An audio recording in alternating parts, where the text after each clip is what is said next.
Yeah. Hi, this is Bruce, New America Construction.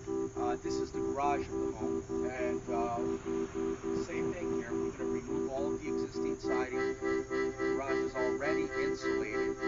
You want to install starter strip by placing the nails about every 16 inches. Center don't stop. Make sure.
I'm here with Andy and Mary Beth Thompson in Glen Rock, New Jersey. We just finished installing All Sides Prodigy siding. And guys, what can you say about the installation? How do you like New America Construction service?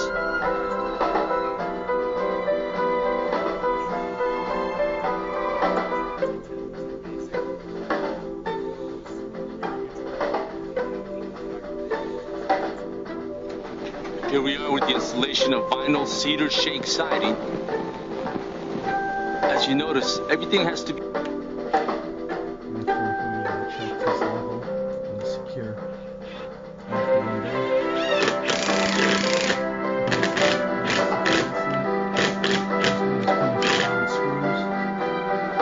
Some type of architectural art like this. See, so much can be done with vinyl siding. You just need the right